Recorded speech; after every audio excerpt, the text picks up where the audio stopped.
Assalamualaikum Mas Dion. Waalaikumsalam warahmatullahi wabarakatuh. Mbak Tita, assalamualaikum. Waalaikumsalam warahmatullahi wabarakatuh. Ada adik kecil nih, adik kecil ini, Mas Ejil. Assalamualaikum. Waalaikumsalam, kakek Tung. Apa kabar Mbak Tita? Alhamdulillah. Mas Baik. Dion? Alhamdulillah baik. Alhamdulillah ya. Gimana nih Mbak Tita? Ini kan keluarga muda ya, keluarga baru ya. Ini menghadapi bulan puasa nih gimana nih Mbak? Ada kesan-kesan yang kan ini baru pertama ya? Baru pertama, alhamdulillah. Anak pertama ini. Anak pertama, alhamdulillah ya. Berapa bulan nomornya? 10 bulan. 10 bulan. Masya Allah. Sudah bisa jalan ya? Masih rambatan. Masih rambatan. Gimana menghadapi Ramadan ini? Gimana nih Mbak Tita? Ada bayi, masih menyusu nggak nih? Alhamdulillah masih menyusu. Nah, inilah pertanyaannya yang mau ditanyakan ayo. sama Bapak nih. Malah sama Bapak, memang betul. Jangan tanya saya. Kayaknya lebih pakarnya itu Pak. Ini Haji J ini kayak pemirsa. Gimana nih? Kita juga perlu belajar nih. Kita dengerin kan. Walaupun saya juga pengen nih punya cucu. Halo, amin.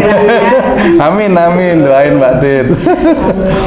Ya ini Pak, kebetulan kan aku anak pertama masih alhamdulillah sampai sekarang dikasih Allah bisa nyusuin masih. Alhamdulillahnya udah makan juga, jadi ada makanan selingan. Nah, yang mau aku tanya, kalau dalam Islam itu puasa untuk ibu menyusui itu hukumnya gimana tuh Pak? Ya, oke. Bismillahirrahmanirrahim. Assalamualaikum warahmatullahi wabarakatuh. Waalaikumsalam warahmatullahi wabarakatuh. Ya Rabbal Alamin. Alhamdulillah, ini pertanyaan dari anak saya sendiri nih. Istilahnya kalau ibu menyusui dalam kondisi puasa, kalau si ibu puasa, alhamdulillah itu malah menjadikan lebih berkah, insya Allah. Dan itu tetap menjadi amal soleh. Selama kamu dalam menyusui itu, insya Allah air susunya keluar. Dan si anak tidak merasa kekurangan dengan air susu, insya Allah itu semuanya berkah semua. Jadi kamu bisa berpuasa, tetap masih alhamdulillah diizinkan bisa menyusui, dan dalam menyusui anak itu tidak kekurangan. Nah itu insya Allah akan semuanya akan menjadi baik. Jadi memang ada orang-orang yang dalam kondisi puasa anaknya masih minta istilahnya menyusui itu, dia tidak mau puasa, nggak apa-apa, silahkan aja, boleh ya boleh, tapi nanti dia harus mengganti ya, harus mengganti puasanya. Nah dalam kondisi-kondisi seperti itu harus difahami bahwa nanti kalau saya puasa anak saya kekurangan susu ini itu akhirnya anak saya bodoh, kekurangan gizi, mamanya seperti itu. Enggak, insya Allah enggak, insya Allah enggak ada yang kekurangan gizi, biasa-biasa aja. Kekurangan gizi itu kan sebenarnya proses dari orang tuanya yang sering kalau diberi masukan atau nasihat itu enggak mendengarkan. Dan umpamanya kamu dikasih nasihat bapak nggak dengerin, umpamanya, atau Dion kasih nasihat orang tuanya nggak mau dengerin, selalu nolak. Nolaknya itulah nanti si anak itu nanti kalau diberi dinenenin ya, itu dia nggak mau, selalu nangis, nggak mau, selalu nggak mau. Nah itu sama. Jadi air susu ibu itu adalah mirip seperti nasihat yang dulu dari orang tua atau dari bapak atau dari ibu yang diberikan ke kamu. Kalau kamu menolak, Allah caranya mengingatkan seperti itu. Jadi anakmu menolak nanti disusuin. Jadi cara melihat si anak dengan orang tuanya bisa dilihat dari situ. Kalau maunya anaknya itu sering nolak disusuin, nggak mau, lari ke sana, lari kemari, lari ke sana, lari kemari, itu biasanya dulu ibunya, khususnya ibunya, kalau diberi masukan sama orang tuanya susah, seringnya menolak seperti itu. Nah, kalau memang kamu melakukan puasa di bulan Ramadan, insya Allah kayak saat ini anak nggak kekurangan ya, insya Allah ya. Jadi ya tidak ada masalah, yang penting cukupkan aja kebutuhan dia sehari-hari. Apa yang dianjurkan dokter ya silahkan aja, monggo. Tetapi kalau vitamin dan sebagainya enggak, itu makanan yang dari makanan anak-anak udah insya Allah udah cukup lah. Ya, insya Allah seperti itu. Aku mau nanya lagi. Kita sama-sama nih belajar. Kan dibilang ASI itu harus berkualitas gitu, supaya anaknya mungkin ya tadi yang Bapak sampaikan ke depannya takutnya kurang gizi, atau yang sekarang tuh namanya stunting mungkin ya. Ibu-ibu kayak aku nih, nah itu gimana Pak kalau misalkan dari segi sifat supaya ASI ibu ini berkualitas, dari apa yang bisa di tips and trick lah, tips and trick supaya ASI ibu berkualitas menurut Islam. Jadi ASI itu sama seperti sesuatu yang mengenyangkan untuk si bayi. Nah, kalau ingin berkualitas ada unsur izin dan berkahnya Allah, itu tinggal kamu setiap harinya selalu hormat pada suami, selalu hormat pada bapak sama ibu. Nah, di titik itu hormat itu, ASImu sendiri langsung insya Allah berkualitas. Dan kamu sendiri belajar untuk tidak emosi, belajar untuk tidak marah. Kalau ada masalah, diskusi dengan baik. Insya Allah dari situ ASImu untuk anakmu itu berkualitas, dan kamu akan menurunkan genetik-genetik baik untuk anak. Jadi sifatmu yang baik itu insya Allah akan dimasukkan ke anakmu, yang insya Allah sifat baik itu akan menjadi ujian nanti. Kalau anakmu terlalu baik, nah itu menguji kamu. Mengujinya gimana? Kamu bangga nggak dengan anak yang terlalu baik? Anakmu kelihatan soleh, nah itu penguji kamu. Kamu besok bangga atau bahkan ujub, riak, sombong terhadap anakmu yang kelihatan di mata manusia itu soleh. Itu ujian. Nah, nanti sama. Kalau kamu itu emosional dan sebagainya, anakmu nanti akan menjadi ujian. Bagaimana ujiannya? Ujiannya itu adalah anakmu nakal. Anakmu nakal, sulit dinasehatin. Nah itu ya ujian sama. Nah itulah yang terjadi. Jadi bukan berarti kemudian anak kecil nakal kemudian bilang, loh kok anakku sudah ada yang bisikin setan ya? Kan gitu. Nggak bisa. Tergoda. Jadi saudara-saudara kita itu masih ada setan itu disalah-salahkan terus. Kemarin lewat mana tuh? Lewat jalan mana tuh? Kesambet kali ini. Ya, nggak bisa seperti itu. Nah, itu sebenarnya adalah genetik. Jadi sifatmu, sifat suamimu itu akan diterapkan di anak. Diterapkan itu nanti ada yang dilebihkan, ada yang dikurangi. Ya, gitu. Dilebihkan itu nanti bisa ada rasa bangga, dikurangi ada rasa protes kepada Allah Ta'ala. Seperti itu. Itu sifat manusia. Nah, bagi seorang yang belajar takwa kepada Allah Ta'ala, terima, kemudian mulai sedini mungkin belajar untuk dirubah agar anak itu nanti untuk nyusu, untuk nenen mau, untuk makanan-makanan yang biasa mau. Dan kalau kamu nggak emosi dengan suamimu atau dengan siapapun, anak itu aman dari apa? Demam, panas, seperti itu. Kalau mamanya anak itu mutah, sama. Loh kok kamu ngajak main sih? Ngajak main sih? Jangkung lagi ngobrol. Jadi kalau umpamanya dari dia mau, dia ini, dia mau dan sebagainya, kemudian umpamanya dia mutah, Nah, dari mutah itu nanti belajar, kamu atau suamimu kalau dikasih nasihat tuh selalu ngebantah. Nah, itu mutahana. Kalau mamanya panas sama mutah, kalau dikasih nasihat kamu emosi kemudian menjawab. Nah, itu aja. Makanya anak itu kecenderungan bayi kenapa mutah, kenapa panas, kenapa ini, itu dari orang tuanya, insya Allah. Kalau memang orang tuanya tertib, istiqomah dalam menjalankan kebaikan-kebaikan yang sudah dicontohkan oleh Rasulullah, sudah dimintakan oleh Allah, nah anak aman, nggak sakit sampai dewasa, insya Allah nggak sakit. Insya Allah seperti itu. Jadi ASI berkualitas sendiri pun sebenarnya teman-teman yang jago ASI itu juga nggak tahu gimana yang kualitas. Kalau kita yang Muslim kan, ASI itu berkualitas itu karena ada doa-doa yang baik dari orang tuanya. Iya, Le. Iya, Le. Insya Allah kurang lebih seperti itu. Wallahu a'lam. Kalau ini nih Pak, tadi Bapak sampaikan kalau sifat orang tua itu nurun ke anak, ada yang dilebihkan sama Allah, ada yang dikurangi. Nah, aku kan sebagai manusia juga punya sifat yang kurang baik.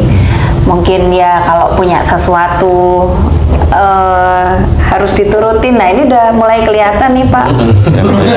Gimana itu Mbak? Kelihatannya gimana? Maksudnya gimana itu? Ya kalau pengen sesuatu, kalau nggak dikasih, misal pengennya ini nih Om. Oh, ini langsung nurun ke adik Ejil. Misal pengennya ini, kalau nggak diturutin. Gitu. Kadang banting-banting sendiri, mukul sendiri, ngamuk. Nah, sifat kayak gitu itu bisa dirubah nggak Pak kalau udah turun ke anak? Insya Allah bisa. Allah itu Maha Pengampun. Jadi sifat Ghafar, Maha Pengampun Allah itu ada. Jadi setiap manusia yang Muslim atau manusia yang belum Muslim, dia taubat kepada Allah Ta'ala, mau berubah, insya Allah sedikit demi sedikit akan dikabulkan doanya, tapi tidak terus langsung hilang semua, ya enggak ya. Nah, kamu juga sama, kalau punya sifat seperti itu, coba kamu berusaha berubah. Oh iya ya, ini kok kayak sifat saya. Nah, saya senyum aja. Nah, mulai di titik itu mohon ampun kepada Allah Ta'ala. Kalau dulu kamu begini, kalau begini itu mohon ampun. Nah, nanti kamu bisa amati anakmu beberapa hari, minggu atau bulan, sifat itu enggak terlalu muncul. Nah, itu dijawab oleh Allah Ta'ala. Seperti itu sebenarnya. Jadi anak yang menjadi anak yang nakal itu bukan dari, nggak usah kita cerita bahwa ini dari lingkungan. Ya memang betul, tapi sebelum anak itu jadi gede, lingkungannya siapa? Ya orang tuanya. Nah, dialah yang mendidik sejak awal. Kalau anak itu sebelum lahir di muka bumi, siapa yang akan diambil dari sifat-sifatnya? Karena kan ada sifat-sifat ayahnya, ada sifat dari ibunya. Nah, dari sifat-sifat itulah yang diambil oleh Allah Ta'ala agar menjadi ujian bagi ibu dan ayahnya. Seperti itu. Sehingga kalau ada anak pintar diambil dari bapak atau ibunya, nanti dilebihkan pintarnya bapak sama ibunya, itu dilebihkan oleh Allah Ta'ala, sehingga anak ini pintarnya lebih daripada ayah atau ibunya. Nah, itu nanti bisa aja ibu dan ayahnya menjadi bangga. Nah, bangga itu ujian, nggak boleh. Yang menjadikan pintar anak-anak itu adalah Allah Ta'ala, sebenarnya seperti itu. Insya Allah seperti itu. Nah, Pak Ustadz, ini saya pengen tanya juga nih. Tadi seperti Mbak Tita sampaikan ya, itu kan sudah dirasa oleh Mbak Tita bahwa ada sifat yang langsung turun ke anaknya. Apakah itu sama untuk setiap ibu yang punya bayi atau tergantung apa itu Pak Ustadz? Kecepatan turunnya itu yang seperti tadi Mbak Tita sampaikan. Istilahnya kalau kecepatan turun itu juga tergantung iman masing-masing. Kalau iman masing-masing itu kurang, ya kecepatan untuk memahami kesalahan nggak bisa. Nggak ketemu, dia nggak ketemu. Umpamanya ini saya umpama nih, Haji J. Nah, ini umpama. Haji J emosional. Emosional ya. Istrinya juga emosional, kaku ya. Suatu ketika ngobrol lah lewat WA. Karena jauh apa? Karena ya pokoknya kan namanya jauh ya. Satu Lewat di pasar WA. burung, satu di pasar ikan. Nah, pada saat ada kata-kata yang menurut Haji J itu kata-kata ini Nggak nggak cocok marah, gitu ya. nggak menjadikan emosi, tapi tiba-tiba Nyonya Haji J itu ngambek terus nggak mau jawab, padahal ngomong. Nah, padahal istrinya Haji J ini yang ngaji tiap pagi, umpamanya, yang ngajarin baca Quran setiap seminggu 2 kali, umpamanya. Tapi dengan omongan seperti itu, padahal dia ngaji setiap hari, ngasih pelajaran ini juga setiap hari. Kenapa itu hanya dengan ngomong begitu ngambek? Berarti tidak memahami apa yang dipelajari seperti Ya. itu Pak Ustadz ya. Nah, di titik itulah imannya kepada Allah Ta'ala itu sebenarnya kurang. Amal solehnya ya kurang. Dia ngaji atau memberikan pelajaran juga itu hanya sekedar keinginan secara nafsu, tetapi dia tidak mau belajar dari Quran yang dia berikan pelajaran kepada orang lain. Itu kalau Haji J. Kalau kamu juga sama. Kalau kamu sama istrimu ya sama seperti itu. Kalau ngambek, nah itu proses untuk memahami kesalahan itu itu yang harus dipelajari gitu Pak Ustadz ya. itu yang harus dipelajari. Kalau ada ego, kalau ada ini nggak bisa. Nah, kalau mamanya Tita tadi, berarti saya begini. Nah, berarti Tita paham. Dia egonya dilempar, bukan ditaruh, dilempar sudah. Jadi nggak perlu malu tanya yang seperti itu, kan gitu. Kalau mamanya kamu, ya kamu kalau ada salah nggak perlu malu tanya sama saya. Iya. Saya nggak bosan-bosan jawab. Amin. Yang bosan adalah lihat kenapa kamu terus begitu terus. Ustaz nanya Ustaz. Ya. Udah dulu. Ntar Ejil mau nanya juga. Iya. Ustaz, saya sering ke rumah teman tuh.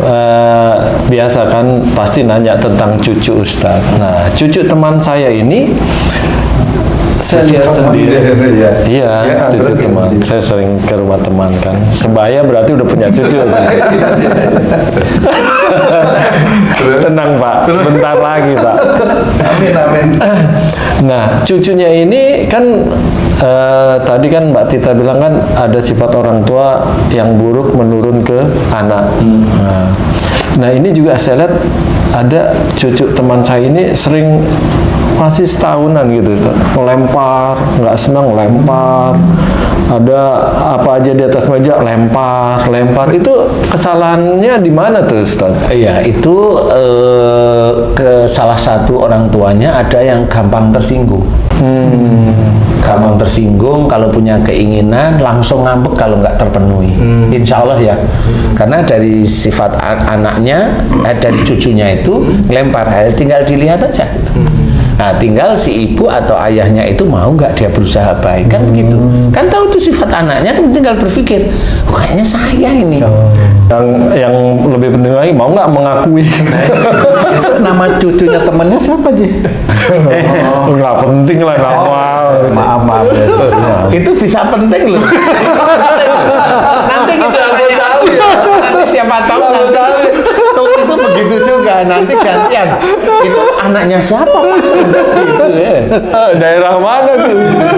Itu berhenti di cucu ya Ustaz? Berhenti di orang tua ya? Nggak bisa dari cucunya gitu Ustaz? Dari kakeknya? Bisa, sifat kakeknya bisa. Melompat begitu, Pak? Melompat itu bisa di 2 titik ya. Jadi orang tua sama kakek, karena memang diceritakan di dalam Quran kan gitu. Ada anak, ada orang tua, ada kakek atau kakek mendoakan anaknya dan cucunya di titik itu kan ada. Nah, batasannya di situ insya Allah. Orang tua tidak ada sifat buruk seperti itu, tapi kakeknya punya bisa langsung ke cucu tuh. Nggak bisa. Oh, nggak bisa. Tetap melalui orang tua. Wah, nggak bisa. Jadi itu darah itu seperti itu. Jadi umpama, jadi kalau memang ada seseorang yang paham, nah anak yang masih kecil ini, yang belum akil balik ini masih ada tali dari ibunya dan tali dari ayahnya masih lengket di dia, tali. Jadi kalau mamanya, ini dilihat mamanya si adik, mamanya. Adik ini dia bilang anak gitu ya, mamanya nih. Ya itu dilihat itu kelihatan satu talinya ke ibunya, satu talinya ke bapaknya. Jadi kalau mamanya ini anak siapa? Ya bapaknya mana? Ini suami saya. Tapi tali yang satu ke ibu, satunya jauh. Nah, itu langsung tahu. Iya. Langsung tahu kalau itu. Jadi nggak perlu dibahas. Nggak perlu dibahas. Kalau bisa lihat talinya gitu Pak Ustadz ya. Ya tali Saluran gitu ya Pak Ustadz ya. tali itu kan genetik. Ibunya sudah benar, tapi bilang ini suaminya, ya sudah diem. Tali ini yang satu bukan ke situ, yang satu ke lain tempat yang nggak tahu nih. Nah di titik itu sudah diem. Berarti ini ada si ibu ada yang disembunyikan. Tapi karena memang ini berhubungan dengan suatu keadaan nanti bisa ribut, ya pura-pura kita nggak tahu. Pura-pura menyembunyikan juga sebenarnya. Nah, nanti kalau mamanya dilalah si anaknya sakit, kemudian dilihat ini kayaknya kayak sifat bapaknya. Nah, ibunya pasti tahu. Langsung tahu ini. Iya. Jangan-jangan ibunya nggak sadar nih kayak bapaknya nih. Bapaknya kaget, wah enggak kok. Bapaknya suaminya gitu loh. Kayak bapaknya. Seperti itu. Jadi ini dalam mempelajari ya, tapi ya hanya orang tertentu aja yang diizinkan oleh Allah Ta'ala tahu. Yang lain mah jarang seperti itu. Mas Dion nih sekarang nih giliran nanya nih. Paling mau nanya ini Pak, kan kadang tuh Ezil tuh kalau sama orang baru itu dia kayak ngeliatin dulu, terus kadang mau kadang enggak. Nah itu kenapa Pak? Kadang tuh juga ada juga anak kecil yang lihat orang baru kadang nangis, teriak-teriak. Nah kalau Ezil alhamdulillah enggak, tapi cuman kayak kadang kalau deket sama orang baru milih-milih gitu sih. Iya itu masih tidak ada masalah, karena kan kalau seumur dia ini kan sudah mulai memasukkan memori gitu kan. Yang dulu bayi kan nggak ngerti apa-apa, mata melek tapi apa yang dilihat kan nggak tahu. Nah kalau udah umur segini mulai memasukkan memori ceritanya. Jadi dia ngelihat yang walaupun nggak tahu namanya, dia lihat, dia pandang. Nah itu memasukkan memori.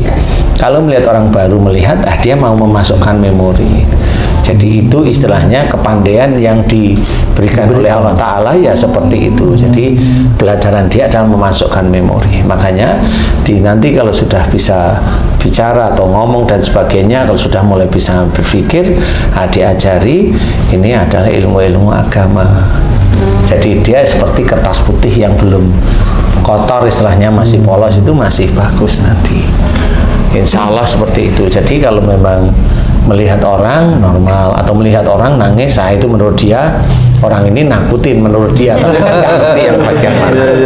Tapi kan nggak tahu yang bagian mana nih yang nakutinya nih, sehingga menurut dia nakutin ya normal. Namanya juga anak kecil, sama kayak mamanya kamu ketemu sama orang preman, nah kamu kan tap-tapan gitu, waduh preman nih. Ya normal ya, mau maju atau mau minggir kan gitu aja, sama mirip-mirip aja. Cuma kalau anak kecil kan biasanya nangis, ya normal lah. Berarti penilaian introvert atau ekstrovert di umur segini ini belum kelihatan ya Pak ya? Belum, insya Allah belum. Nah, kebetulan kan Mas Dion kan orangnya dulu tuh diem, sukanya maksudnya nggak yang gampang mengungkapkan sesuatu. Nah, kalau menurut Bapak itu tuh sifat buruk apa enggak sih Pak? Itu jadi buruk kalau Dion itu, suamimu itu kalau ada masalah terus diem. Jadi harusnya diskusi. Kenapa harus diskusi? Jadi harus mengamalkan wasyawirhum fil amri, bermusyawarah dalam segala urusan dunia. Kalau diem, ya kalau diemnya itu sudah ngerti kuncinya, udah paham Pak. Kalau enggak, kan diem terus akhirnya. Dia buntu akhirnya.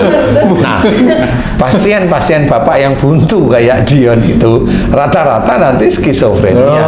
Kalau ada masalah, dia ada tekanan, ada ini dipendem atau sedih yang berlebihan, nah itu seperti itu. Jadi tidak baik sifat yang terlalu pendiam. Nah, gimana supaya anakku nanti nggak dominan sifat yang kayak gitu, Pak? Nah, kalau dominan kan haknya Allah ya. Jadi itu kan menguji, makanya apa yang baik di kamu diambil, apa yang tidak baik di Dion dimunculkan. Nah, itu penguji. Makanya dari mulai saat ini belajar untuk senantiasa mohon ampun dan tobat kepada Allah Ta'ala terus menerus. Jadi kalau nanti sudah mulai belajar mohon ampunnya itu terus menerus, ya Dion momennya kekurangannya di mana, ya mohon ampun di situ, kemudian tidak mengulangi lagi, ya jangan diulangi, ya ngobrol aja. Mumpung keluarga itu kan ada yang membimbing, ada yang ini, ngobrol aja biasa. Sehingga itu kan memunculkan sifat yang tidak terlalu introvert. Sehingga nanti kalau Dion sudah mulai belajar begitu terus nggak mau seperti, nah nanti yang di Ezil sifat yang itu besok itu harusnya di umur-umur remaja muncul, mulai dihapus oleh Allah Ta'ala. Cara Allah seperti itu insya Allah. Jadi masih, makanya kenapa orang-orang itu disuruh tobat karena kekurangan atau kesalahan atau dosa-dosanya, ya ini sebenarnya salah satunya. Berarti masih bisa dirubah tergantung orang tuanya juga ya, Pak? Iya insya Allah lah, kalau orang tuanya mau sih insya Allah masih bisa lah berubah. Ustadz, saya ikutan tanya Ustadz. Ini terjadi di diri saya sendiri nih Ustadz. Saya dulu waktu menyusui, Kamu nyusui? balik-balik Siapa? Ini kok ngalahin Haji Icing? Ngalahin. Harusnya yang ngomong begitu tuh tung. kan? waktu saya menyusu dulu Ustadz. Nah, ibu saya itu dengan nenek itu sama-sama punya anak Ustadz. Jadi ketika ibu saya dulu ikut atlet voli, saya ditinggal pergi, saya nangis, saya disusui oleh nenek saya. Itu otomatis yang tadi saya tertarik yang tali itu, apakah nenek saya juga berarti punya tali saya Ustaz? Punya buat jirat kamu. Tidak, tali itu Dia dijirat Ratna. Tali itu hanya memang itu milik orang tuanya sendiri. Jadi kalau mamanya ada bayi disusui orang lain, dia nggak ada tali ke sini. Oh, begitu Ustaz. Istilahnya tali itu identitas. Kalau saya itu identitas. Jadi bener ini anaknya gitu loh ceritanya. Seperti itu. Dan di tali itu lucu kalau di situ itu bisa aja dimasukkan banyak jin dari sifat-sifat orang tuanya. Kalau itu jin dimasukkan berarti tidak baik. Sudah hafal Sifat buruk. sifat-sifat tidak baik. Ada yang tali itu ya bersih, putih. Nah, itu jarang jin dimasukkan. Berarti kalau dari orang tuanya itu ada yang bersih, sesekali aja jin. Itu tali itu. Sesekali berarti orang ini ketakwaannya pada Allah Ta'ala bagus. Cuma itu jarang sekali. Biasanya tali itu hitam aja. Hitam aja. Hitam. Ya, mau dari bapak mau dari ibunya hitam semua. Jarang yang putih itu sangat jarang. Walaupun ada tapi jarang sekali. Kalau sifat ketika saya disusuin oleh nenek saya, apakah sifatnya nenek turun Ustaz kalau selain tali tadi? Ya paling tidak pada waktu turun itu adalah nenekmu mau nyusui, ya itu sifat baiknya. Oh ya. Ya bisa aja, dan itu dipunyain sama ibumu punya, ya kamu punya, insya Allah seperti itu. Begitu juga dengan yang susuan Ustaz, misalnya bukan nenek. Bukan nenek saya, mungkin saya disusuin oleh orang lain begitu? Tidak bisa. Oh, nggak bisa. Siap. Karena tidak ada pertalian. Itu sama seperti kalau kamu makan di restoran. Oh iya. Yang masak itu mau orang yang kurang ajar atau baik, lembut hati, cewek atau cowok. Kalau yang masak cewek nggak mungkin kamu makan, nanti lama-lama jadi LGBT ya nggak. Oke, paham. Oke, Ngerti maksudnya? Ini nggak mesti orang saya ngomong begini tahu mas. Iya. Tapi ngerti tahu ya. Ya, nggak secara langsung. Tapi dia si bayi kenyang itu aja selesai. Bayi kenyang. Insya Allah. Cuma kalau dalam Islam ya ada saudara sesusuan. Sesusuan ya. Seperti itu ada. Sepersusuan ya. Insya Allah kalau sifat-sifat yang tidak baik dikurangi kan gitu ya. Jadi kalau mamanya mutah atau demam atau bagaimana ya belajar lah insya Allah. Iya, Ya. Sering sakit atau jarang? Alhamdulillah. Oh, alhamdulillah. Ya. Ya kalau mulai tertib ya insya Allah jarang. Allah itu maha tahu, makanya dibuktiin aja bisa. Karena ada anak yang dari mulai lahir sakit aja ya ada, sampai orang tuanya punya. Udah anaknya sakit salah-salahan lagi. Kamu tuh yang rawatnya kurang. Nah kamu ini loh, aku kan cari uang kan. Malah ribut. Malah ribut ya gak sembuh-sembuh malah dia. Sempat tambah sakit malah dia. Ada anaknya sakit, orang tua nggak tahu anaknya di mana ya. Itu orang tua yang kurang bertanggung jawab itu Ci. Insya Allah seperti itu. Mudah-mudahan ini cerita-cerita singkat tentang keluarga kecil ini manfaat lah. Amin, amin, amin. Sehingga bisa menjadi pelajaran saudara-saudara kita beriman yang lain ya. Amin, amin. Ya. Allahu a'lam.